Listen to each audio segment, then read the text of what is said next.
ಹರೇ ಶ್ರೀಕೃಷ್ಣ. ಶ್ರೀಮದ್ ಭಗವದ್ಗೀತೆ ಅಧ್ಯಾಯ 9 ಶ್ಲೋಕ 7. ಸರ್ವಭೂತಾನಿ ಕೌಂತೆಯ ಪ್ರಕೃತಿಂ ಯಾಂತಿ ಮಾಮಿಕಾಂ ಕಲ್ಪಕ್ಷಯೇ ಪುನಸ್ತಾನಿ ಕಲ್ಪಾದೌ ವಿಸೃಜಾಮ್ಯಹಂ.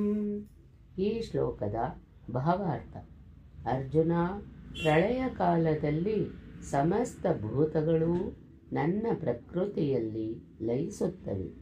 ಪುನಃ ಸೃಷ್ಟಿಕಾಲದಲ್ಲಿ ಅವುಗಳನ್ನು ನಾನು ಪ್ರಕಟ ಮಾಡುತ್ತೇನೆ.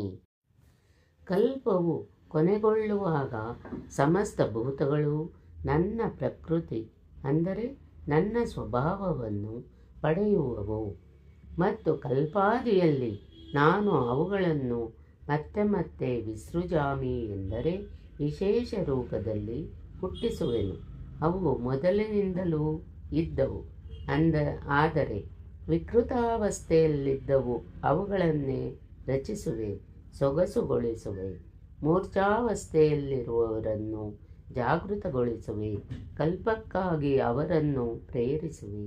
ಕಲ್ಪದ ತಾತ್ಪರ್ಯವೇನೆಂದರೆ ಮೇಲ್ಮುಖವಾದ ಪರಿವರ್ತನೆ.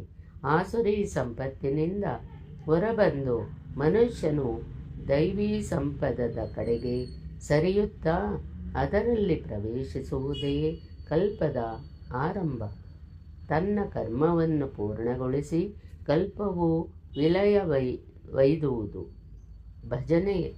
ಭಜನೆಯ ಆರಂಭ ಕಲ್ಪದ ಆದಿ. ಭಜನದ ಪರಾಕಾಷ್ಠೆ ಅಂದರೆ ಲಕ್ಷ್ಯದ ಅರಿವು ಮೂಡುವುದೇ ಕಲ್ಪದ ಕೊನೆ.